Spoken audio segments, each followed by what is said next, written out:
Hey guys, I'm Stephanie, and this is Steph Stove, and today we're going to be making something that is just yummy as we think of fall, kind of synonymous with Thanksgiving, or you could have it any time of the fall, which is our one and only pumpkin pie.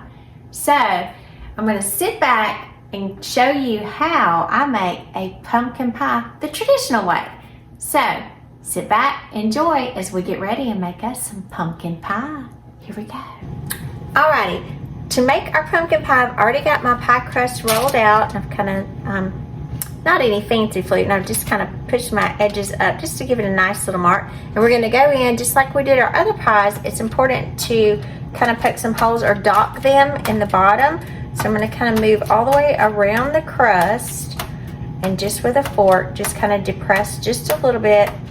And I'm going to go up the sides as well and dock the crust so it will not kind of rise up too much. We want it to stay in position.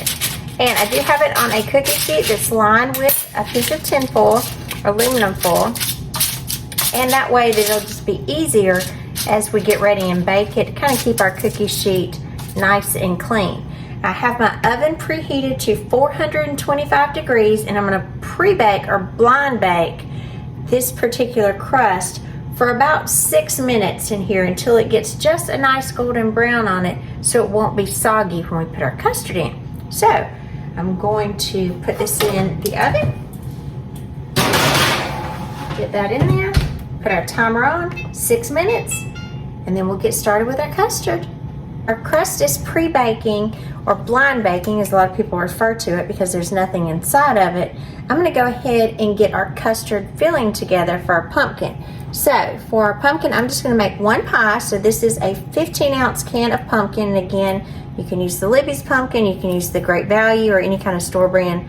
I use store brand if I can, just to save the cost to it. I don't really feel like there's a lot of difference to it personally. Now, some people will argue differently, but there's a lot of things I think store brand is just as good as a name brand.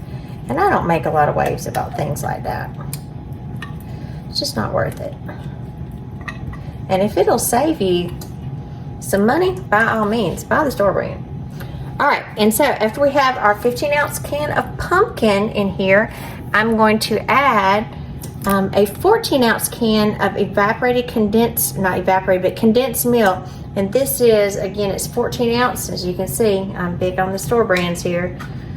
For those of you that go to the store, you know exactly where that store brand is. It's one of my favorites.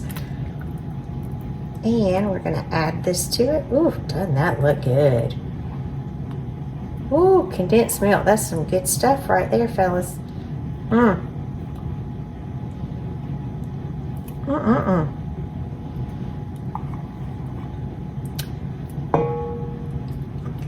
I'm sorry, I couldn't resist taking a bite of, ooh, that's some good stuff. All right, and to this, now we are going to add 2 eggs, and I'm going to beat them quickly just with a fork. I'm going to put some air into them.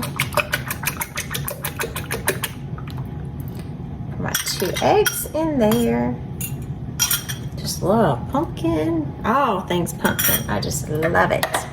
And for our spices, for my spice girls out there, my spicy people, this is for you. These are some spices in here, and I do love my spices in my pumpkin pie. So I went ahead and measured these out. I've got, so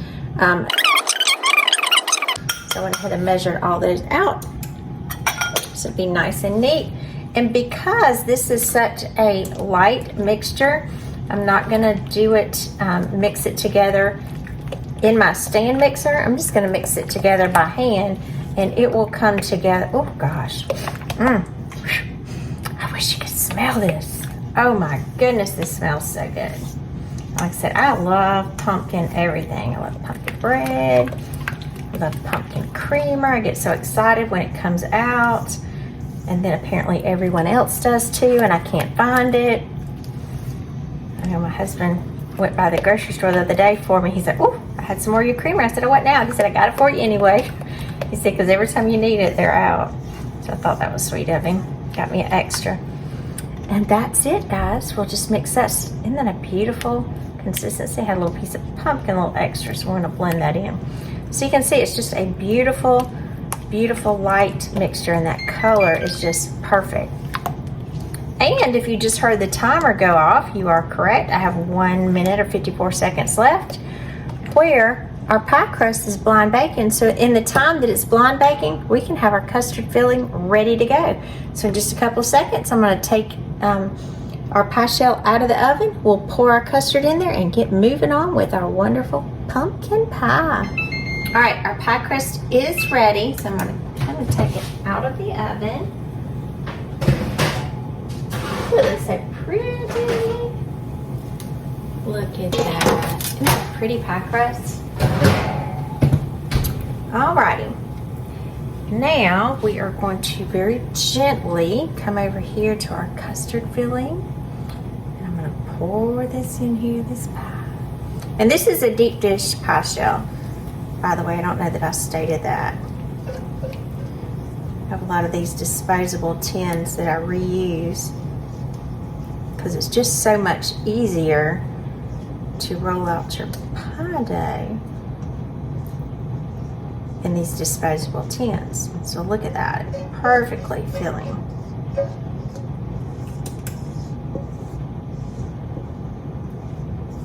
Get all that wonderful custard filling in there.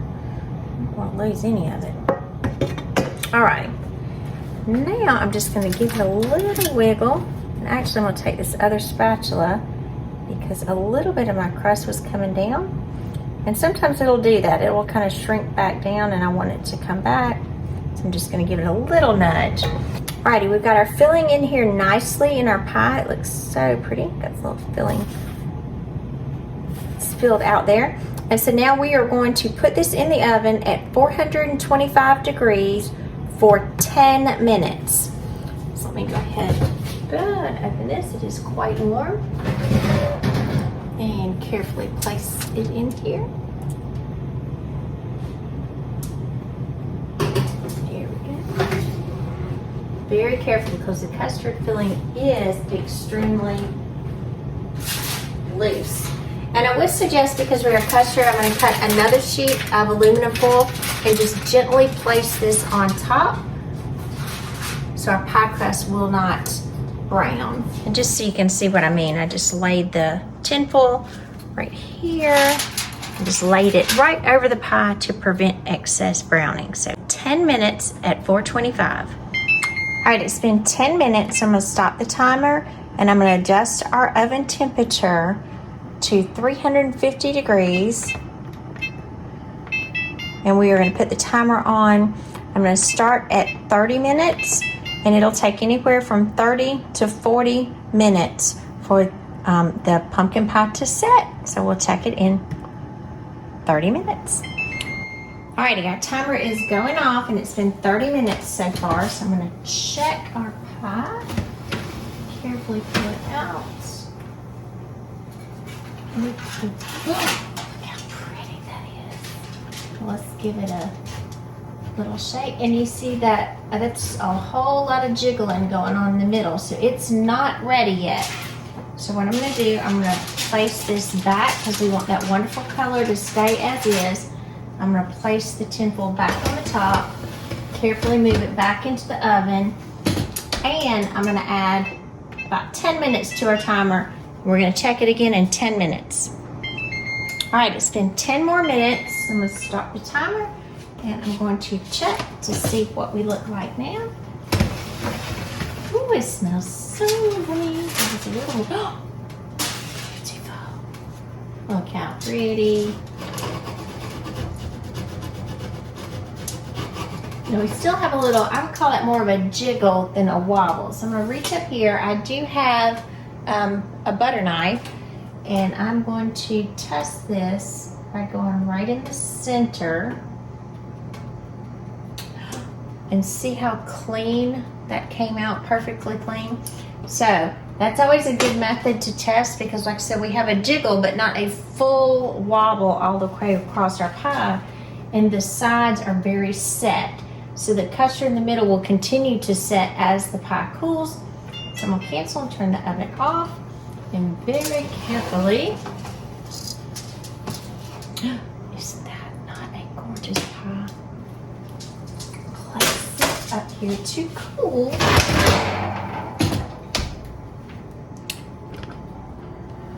Look at that beautiful, beautiful pie. You can see the insert where I insert in the middle. And again, I'll do a close-up so you can see. See, that's just a slight jiggle, but all of this around the exterior is completely set. So we will let this cool, and as the pie continues to cool, it will continue to cook, and it will completely set up nicely. I'm Stephanie, and this has been Steph's Stove. For tonight, we finished up some of our Thanksgiving baking, making what would be for some the star of the show. In the dessert lineup, that is a pumpkin pie. So this is full of fall goodness and lots of wonderful spices with the cinnamon, the nutmeg, and the ginger, just kind of all together, just to pop in your mouth. We do need to let this continue to cool, as I was explaining earlier. It still has that little slight jiggle in the middle, and it will still continue to cook and set up more as it cools. So it will be tomorrow before we'll be cutting this and jumping into it with some whipped cream on top, or a good cup of coffee after Thanksgiving lunch. So remember, give us a thumbs up, click that subscribe button so you can get more content like this. And I would like to thank each and every one of you that have so faithfully continued to click that subscribe button. That encourages me to just keep making more and more great content and sharing great things and recipes that I have with all of you in YouTube land. So again, from my family to yours, I do wish you a very happy Thanksgiving, and I do hope you enjoy some pumpkin pie. Good night.